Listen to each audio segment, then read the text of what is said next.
I'm Andre and this is Osteo. This is my crafty little corner on YouTube where I talk knitting, spinning, fiber arts, whatever else. Usually on a monthly basis, but I did take a little hiatus. Hopefully that won't happen very frequently, but February was awful. So yeah. But back at it, back into the swing of things. The term is almost over. I'm in that sort of last push of getting student theses done and exams and grading and what have you.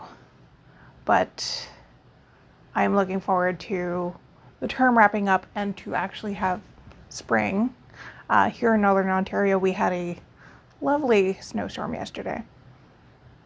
Yes, it is April. Yeah. Anyways, let's get to the crafting.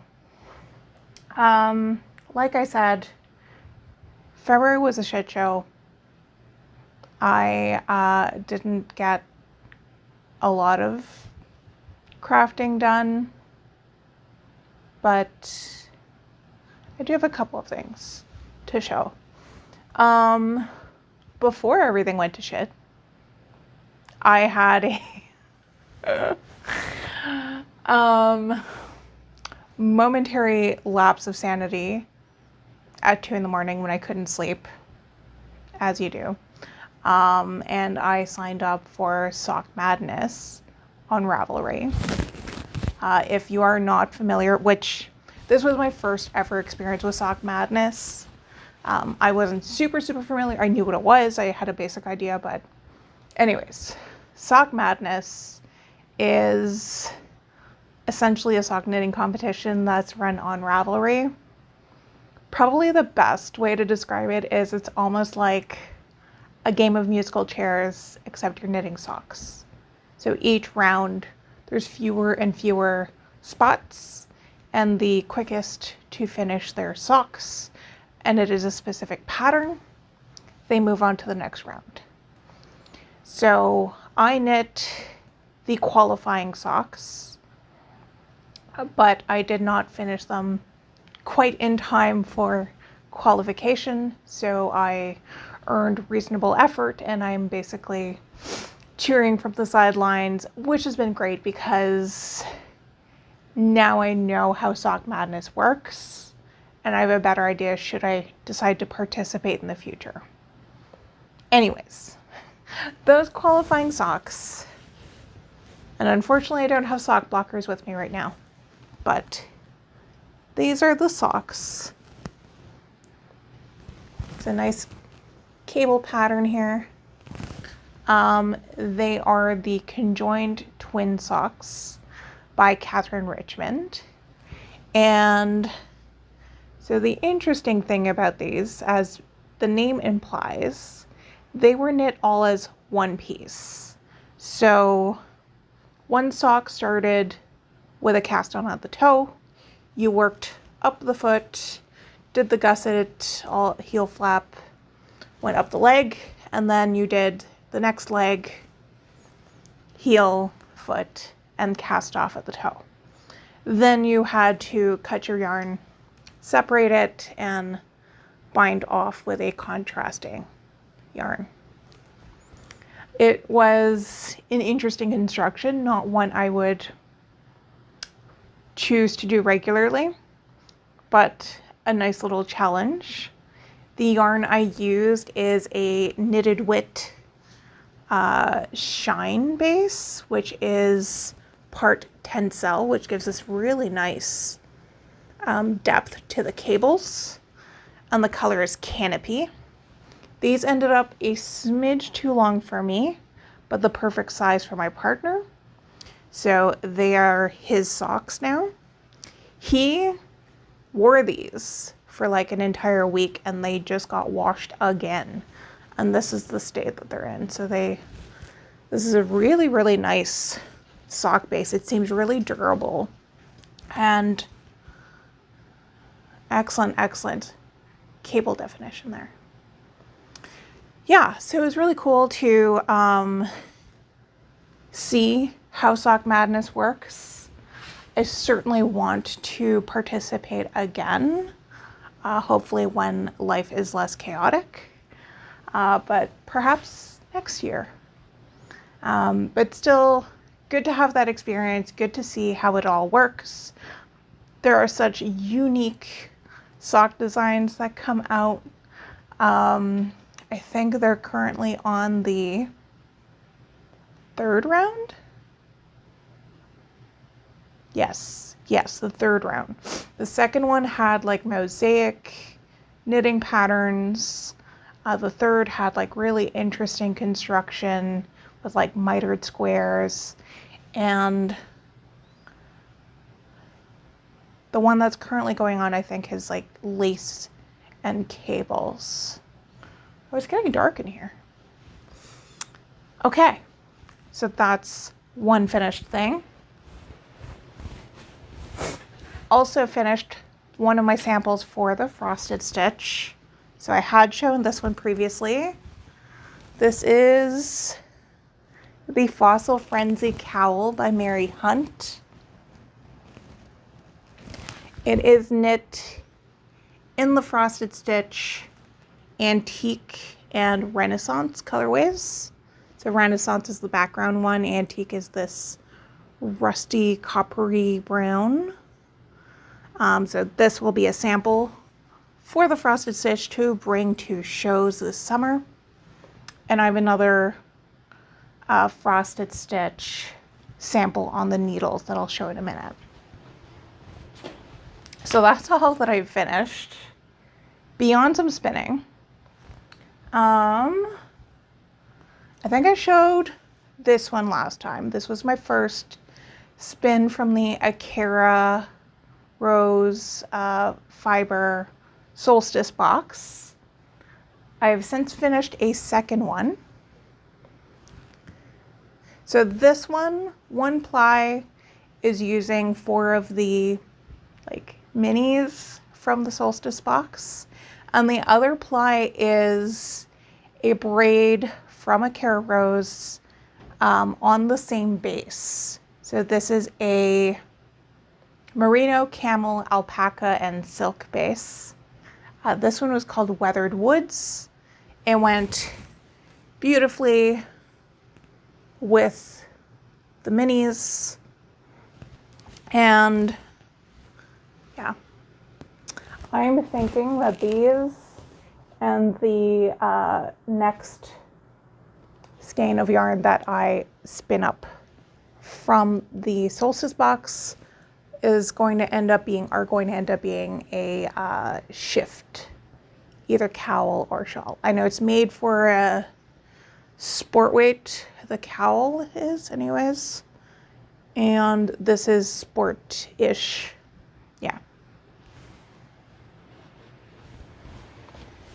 I've also spun yarn from that Chaotic Fibers mystery box that I got. I did a 3-ply.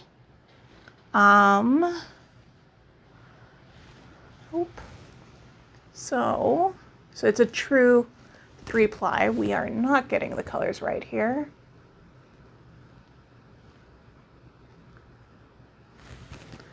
There we go. So 2 of the plies are like this pink, yellow, blue color. And 1 is just a solid blue. They are all like a tweedy fiber. This was just something fun to do. I had some leftover of 2 of the plies. So I've got a little itty bitty 2-ply version of it. But I just really love a 3-ply. So over the last couple of months, I have worked on things, nothing to a very high degree. But I have continued with my working on whips and switching them out every month. Because I get major decision fatigue, especially when I'm really stressed, which I definitely have been, I like to kind of give myself a little theme for how I'm choosing things. So when I last recorded, I was working on the Manderley socks and my Who You Gonna Shawl, I think. Yes. So the Manderley, which again, I don't have sock blockers, but I finished one sock. There we go. You can see the little texture on here and the picot trim. I know it's hard to show socks without sock blockers, but anyways. I just barely started. I basically cast on and did like a couple of rows, apparently 3 rows on the cuff. So I'm not even at the little picot bit, but yes, not a ton of progress, but at least I finished one sock.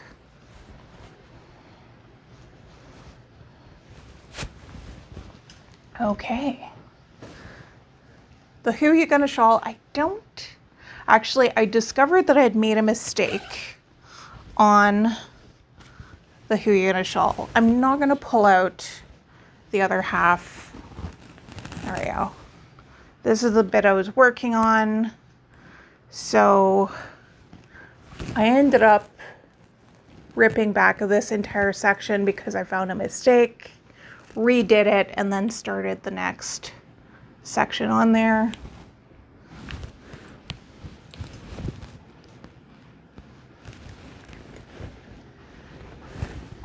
So that was what I was working on in February. As you can see, there wasn't a great deal accomplished on those. In March, started to kind of get back into more of a routine. And okay, so for the month of March, I switched out the whips I was working on, and I was using a more kind of scrappy theme. I resumed working on my book shawl. And this one I actually made quite a lot of progress on.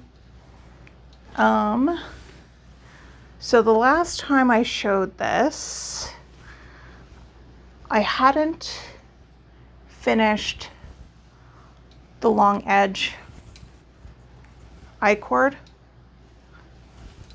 I've got needles all over the place here. Okay, so top I-cord's done.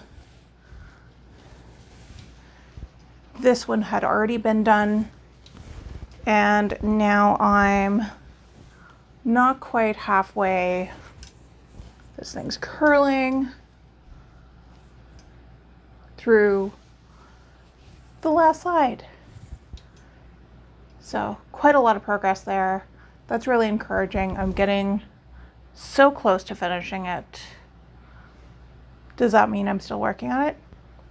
No. But it will get done soon.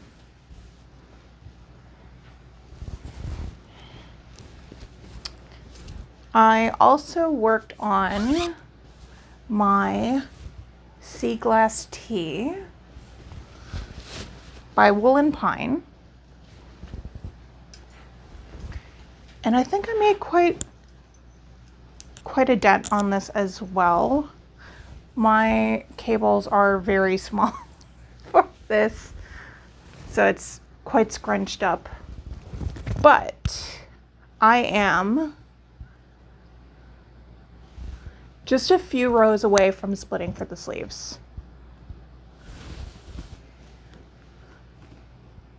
So you can't see it fully, but this is my second Sea Glass. I really enjoyed my first one and surprisingly wear it a lot. This one I stuck to more greens and purples, and I'm really loving the palette. Okay, so for April, I've switched it out again, and this time around my theme is oldest whips. Yeah, I do still have my ongoing book blanket. So this is based off of the lockdown blanket pattern. They are little crocheted hexies that I'm doing and taking color inspiration from books I've read. So yes, I still have a ton of loose ends. So I think I previously showed these two here and have since added these two. All four are Canada Reads finalists. This was Watch Out for Her. This was Etta and Otto and Russell and James. This, which ended up patterning in such a cool way. This was Jenny's Boy, and this was my favorite of the Canada Reads books, Dandelion. I am currently reading the one that ended up winning the competition, A Two-Spirit Journey. So once I finish that, that'll get added on to the hexie. These are all being made entirely out of scrap. So I'm trying as best I can to reflect the colors of the book covers, but I'm not breaking into a new skein. I'm not buying yarn to do it. So if it's not exact, it's not exact. One thing I discovered is I do not have a lot of yellow in my stash, so it was a little difficult to get the dandelion colors, but make do.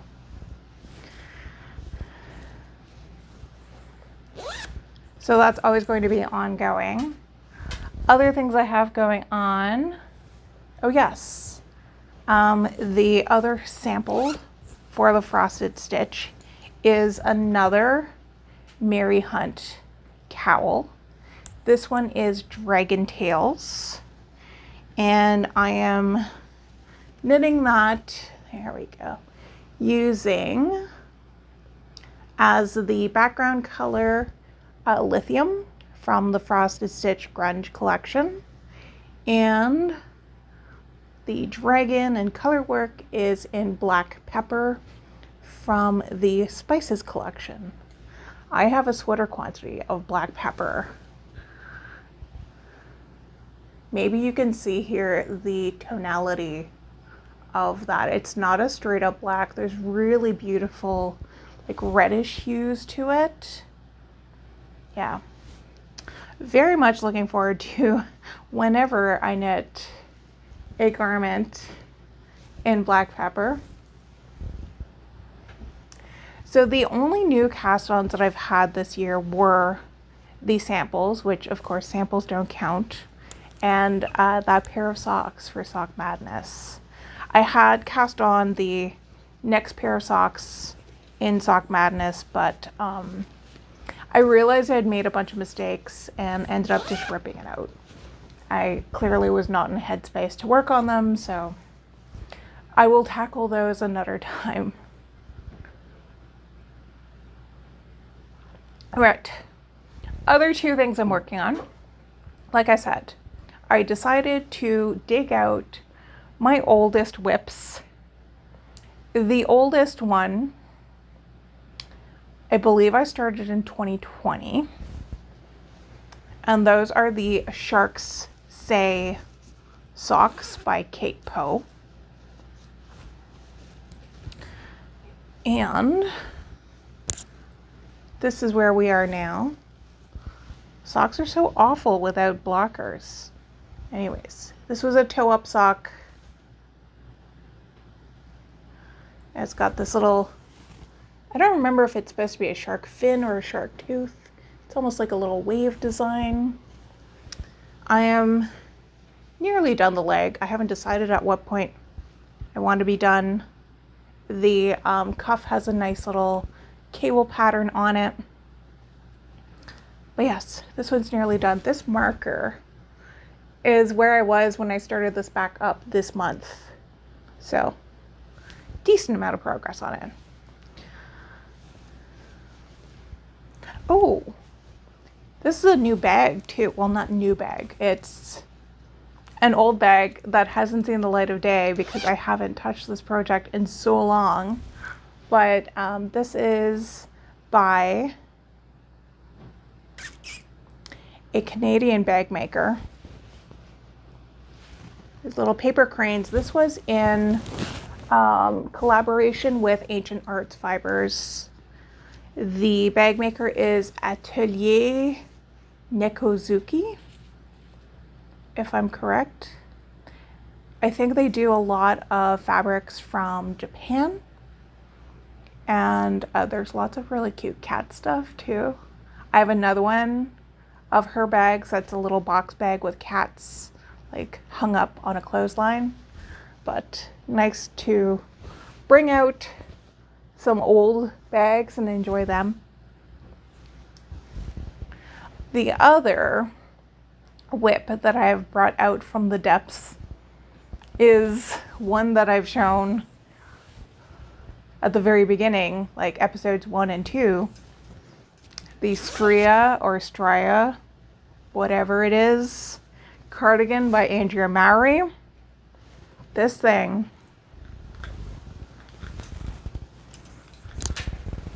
okay, so I'm done the body and I'm working on the sleeve. I have about 3 inches to go until I do the cuff. And this marker here is actually where I started this month. So I've already done quite a lot. Yes. This is being knit out of the frosted stitch. The main color is Pages. The other colors are all from her library collection. I know she's adding a new collection, a new color soon. And there was another one that was added after I got my minis. But I love the material. I love the cardigan. It is such a chore to work on. But I'm trying to motivate myself into just wanting to have the finished product.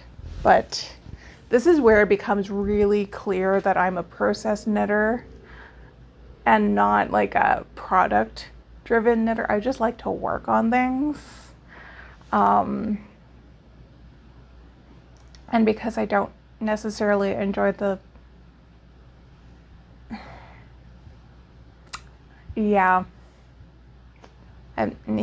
it's been a challenge. But anyways, it is beautiful. I love how it looks. I love the texture. It feels so squishy and light. So for this month, I really want to finish the sleeve on this. I'm going to finish one of the Shark Says socks and the Dragon Tails cowl. Those are my main goals. I think they're very achievable. And then beyond that, we'll go from there.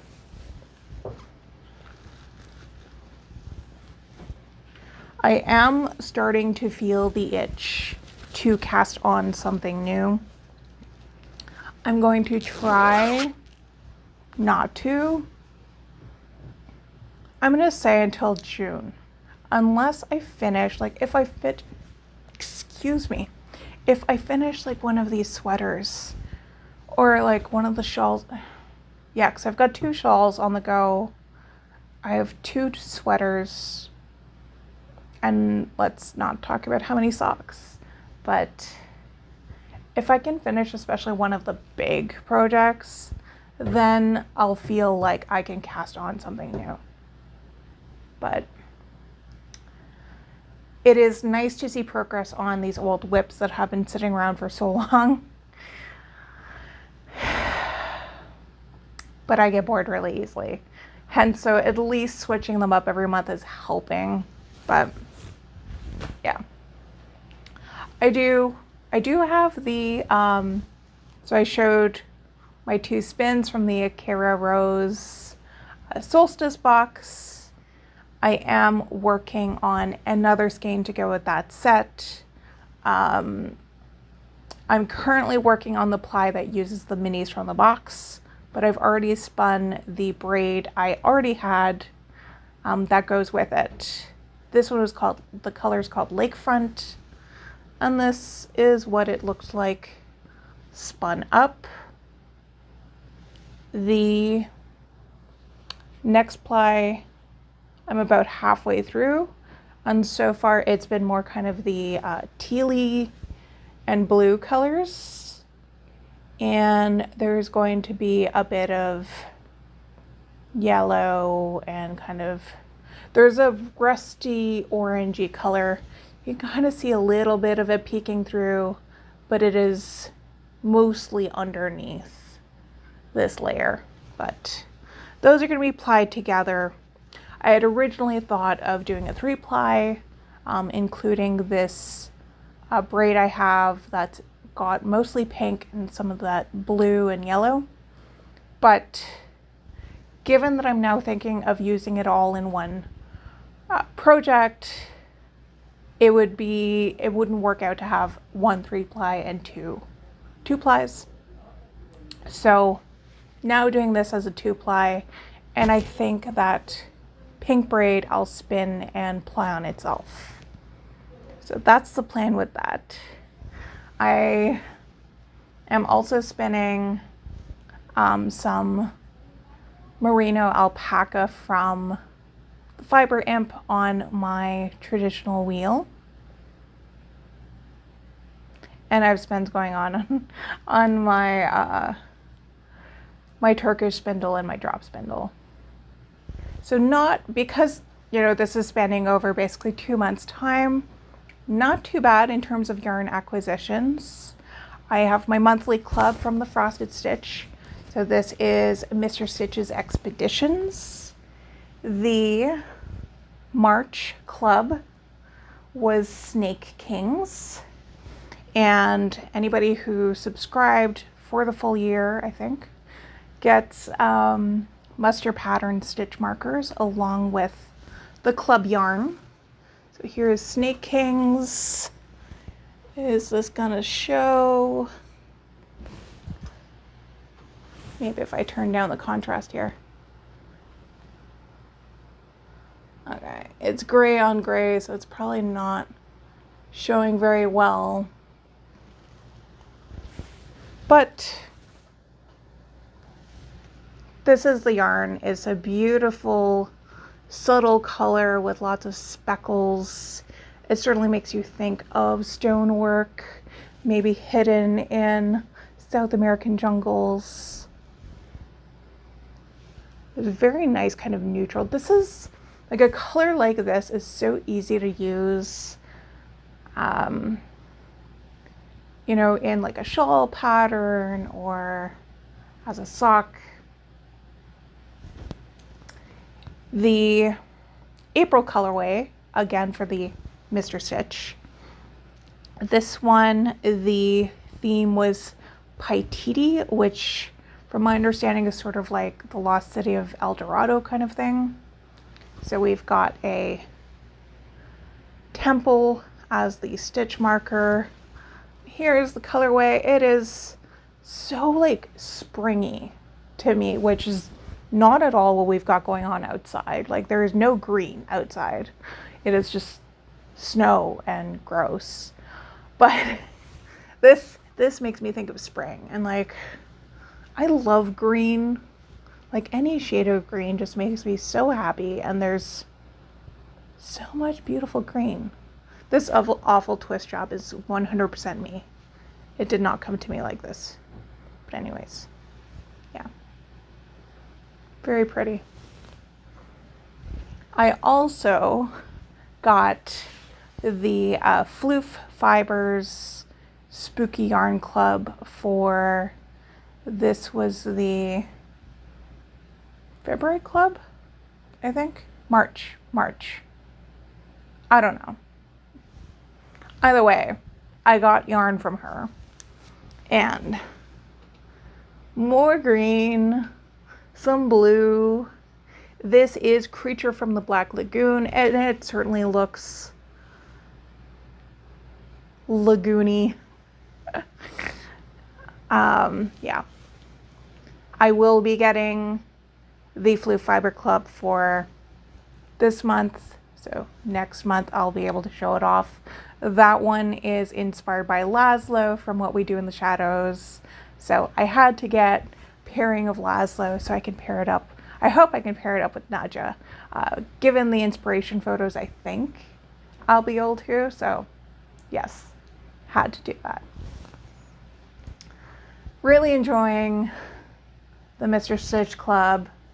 Floof Fibers is just, it's like she's in my brain. I love it. But yeah, that's all the fibery stuff. I talked a little bit about books.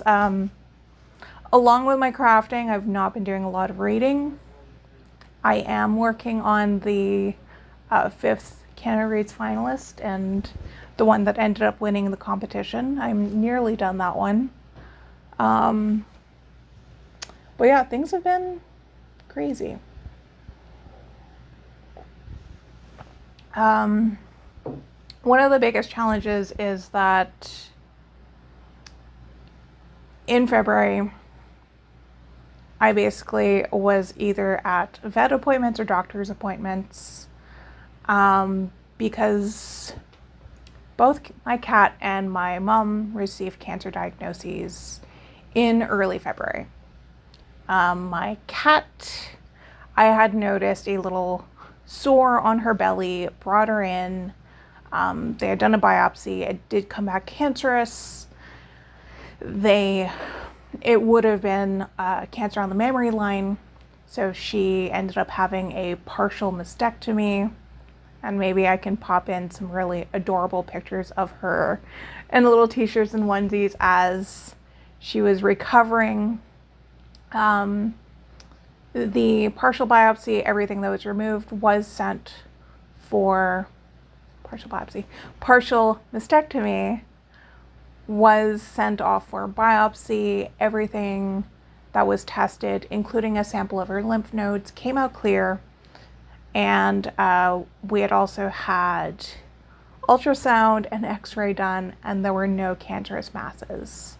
So while it was recommended to have a total mastectomy, so on a cat both sides, for the time being, we've decided to hold off on the second or third surgery, I guess, counting the initial biopsy, just because the recovery was really hard on her. It was really hard on us.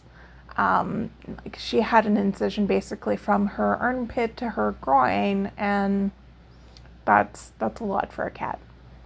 So given that everything is looking clear, we're going to keep an eye on her. She's doing great. She's back to her normal little self, except with a shaved belly right now that's growing back in. But Isis is doing great. My mom, so this is the really weird thing, is within 2 weeks, we had cancer diagnosis for my cat and breast cancer diagnosis with my mother. So both of them all at the same time. My mom is about halfway through her chemo treatment right now. Things are going very well. We did get a meeting with the oncologist last week that showed promise. So she's got another 4 chemo treatments ahead, surgery, and then radiation. So yeah, it's been a lot. And those are really just the main things. There's been other stuff going on, but that's really been like the main thing on my mind, and the main thing that kind of took me out of just everything. Like, I was very much just in survival mode. In February, March, it was kind of like realizing what the state of things was and knowing what the plan was and moving on with that. Yeah. So I didn't know how much I was going to get into on this, but, you know, especially spending so much time, and we are so lucky to have the cancer center. It's just down the road from the university here. Everybody that we dealt with at the cancer center has been phenomenal. We're so lucky to have access to that. Beyond that, it's just surviving the end of the term. I have an exam, or my students have an exam tomorrow. I had a crazy situation where my exam schedule changed after it had been released and I wasn't told about it. So I kind of lost 2 weeks of prep on an exam. My thesis students have finished up their work, so I need to do kind of a final evaluation of their theses. I'm very much looking forward for this term to be over. Given everything going on with my mom, I don't have any major plans in the summer. I would like to get out to Toronto to see the special exhibit at the ROM. I know it's a super cheerful topic, but it is on Auschwitz. But from what I've seen of the exhibit, it just looks incredible and shows such artifacts that humanize the people who lived and died in those concentration camps, and just makes it real, which, given the realities of today, I think a lot of people need a reminder that that was real and that's a thing that happened. Yeah. Also, more cheerful than Auschwitz and whatever, I'm planning on going to 2 fiber festivals, actually. I'm splashing myself with coffee, booked an Airbnb in Bracebridge. So I'm going to go to the Muskoka Fiber Fest in Bracebridge, which is June 21st. And there is a fiber festival going on the very same day in Parry Sound. So I'm hoping to stop into that one as well.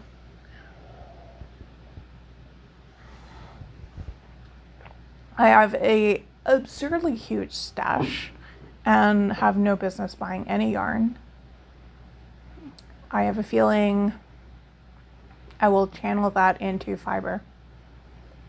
Not that I need more fiber either, but one thing I did kind of scope out, because kind of as a joke, not really, I did say that I probably need a supported spindle to kind of round out my collection of spinning implements. And I did see that there is a maker that will be at the Muskoka Fiber Fest who makes supported spindles. So that's probably going to be a stop there. Yeah. So, sorry, not necessarily the most cheerful. I don't know. Like, I am at a spot with the whole situation where I'm realistic. I think that's just how I am as a person, where I don't like to sugarcoat things, but I'm also not a pessimist. I just like to see things as they are. So I see the reality of the situations. I think my mom has very promising outcomes. It's going to be a journey. And my cat's doing well. So, yeah. Definitely don't want to be a downer. But such is life, right? Shit happens. But hopefully, spring will be here eventually.